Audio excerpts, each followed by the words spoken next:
Away from party politics now, let's go into what seems to be some real governance and election matter. That's our major story tonight, which has to do with the 2019 whether or not written all over. The Senate is sharply divided over the passage of a conference report on the amendment of the 2010 Electoral Act, which sets the sequence for general elections in the country. 9 lawmakers left Wednesday's plenary session midway to address journalists, where they maintain that the amendment which seeks to set the schedule of the elections is a predetermined plan from a political party threatened by the incumbency of President Buhari. One of the senators, Abdullahi Adamu from Nasarawa West, believes the amendment is partisan and predetermined by members of a political party threatened by President Muhammadu Buhari.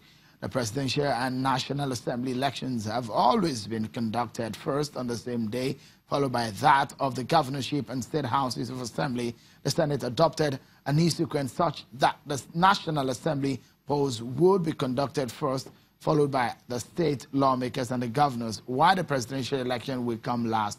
What does this mean for the presidency? Will the president sign this into law? And if not, what are the other possibilities? Let's get talking on the program tonight. I have joining me here in our Lagos studio a former presidential spokesperson in 2011, Mr. Yinka Odumaki, and a political analyst.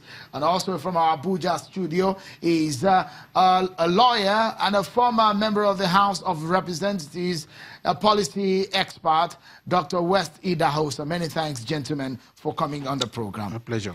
Let's perhaps, first of all, get what, legally speaking, what this means from Dr. Idahosa in Abuja, and, you know, what usually happens in a legislative process. As this goes on, it looks so much to everyone now with what pans out today after this session that there are more political intrigues to all of these issues about the election sequence. What does this mean? Does this mean that it is almost cast in cast now that it will be law, even if the president does not is not in support of the amendment?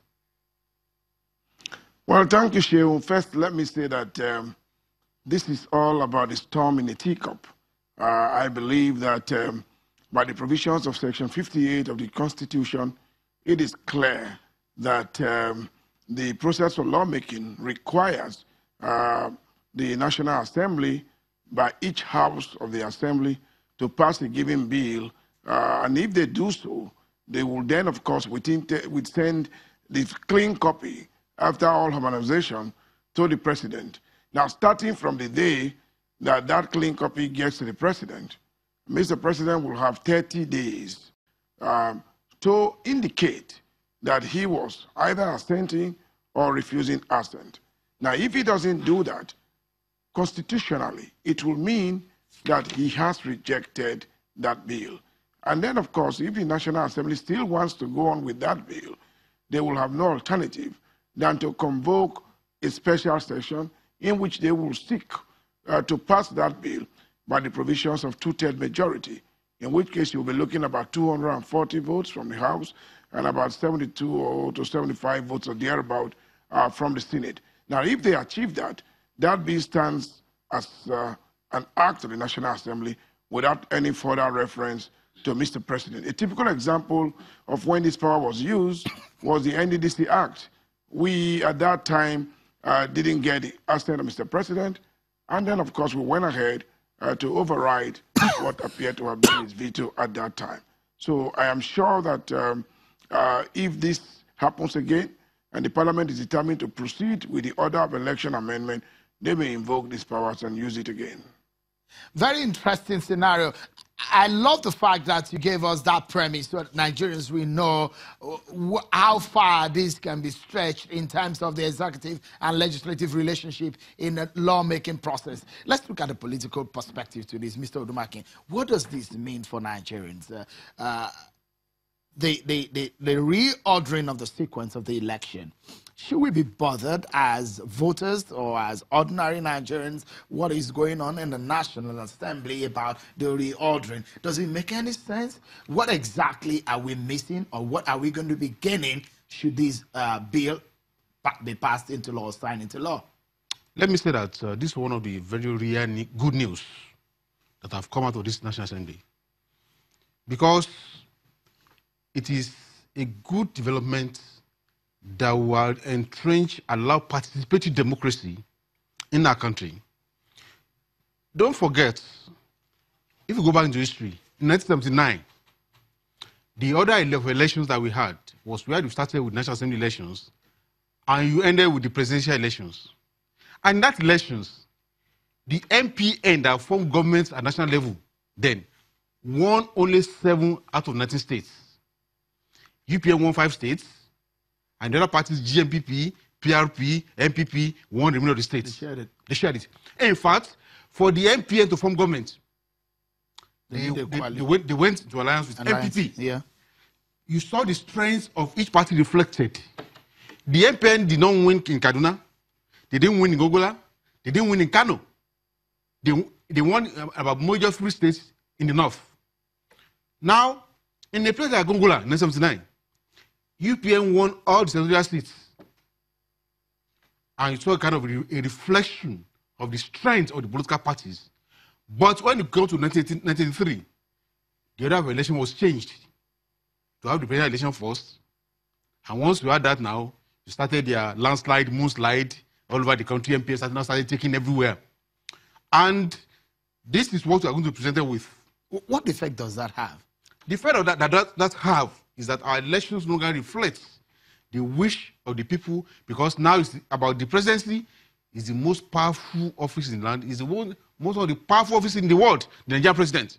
Therefore, once the party takes it, the rest is bandwagon. So every person now holds on. It's a bandwagon effect. Yes. It's a political, because usually you see that when a political party feed a candidate that has a very strong personality, that reflects in all of those kind of elections. And historically speaking, Nigerians have not really turned out for parliamentary elections. Yes. They don't look like they like parliamentary elections. History and figures shows that. But it does look to me that this very incident that is happening in the National Assembly is similar to what we've had. It looks to me that the reasons are different. No, the reason, to based on knowledge, is to ensure that each election stands on its own and people are able to make their choices, not based on the fact that, oh, a party has won the presidency, therefore there's no point voting other parties. Let's just vote along. Let me give you an example. Okay. In 2015, in Oyo State, there was a senatorial district where a party had a candidate that was so popular. But the people in that constituency said that, oh, for the presidency, they are going to vote for APC. And in the National Assembly election, they will vote for that other candidate for senatorial elections. Most of the voters don't even know that the presidential elections and the National Assembly held the same day. So after they have voted, they say, oh, next week, we are going to vote for so place. They didn't even know that the election is taking place. So I think when we allow these elections to stand on their own, every candidate, every political party can go to the electorate. The mind of the electorate is open, that there is no president yet. Then the party can test their strength, the candidate can test their strengths, and can have a kind of multi-party winning. Honorable Wesley Idahosa, give us a benefit of your experience when you were at the National Assembly, because the kind of thing that played out today, clearly the names of the Senate President, the name of the President came up in all of these arguments, and it looks like they were sharply divided over this issue. Why would the names of these individuals be mentioned in all of these issues when it comes to this matter? Well, first, you have to realize that the Senate President is a presiding officer in the Senate, and to that extent, he is assumed to be neutral on matters of this nature. And of course, you have to realize that the President is the leader of government and leader of the country. So to that extent, he's a recurring decimal in the politics of Nigeria. But let me say clearly that I do not see partisanship in this. I see nationalism, because the APC clearly controls both houses of the National Assembly. So if they were being partisan and voting along party lines, then the turnout of the voting pattern should not be so. But what we have seen is a bipartisan voting pattern, wherein it does appear that people have voted across party lines for what they consider an act that is deepening democracy in nature.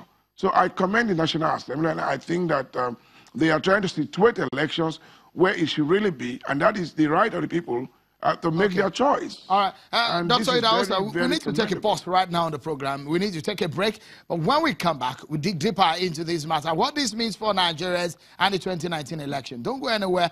It's getting interesting.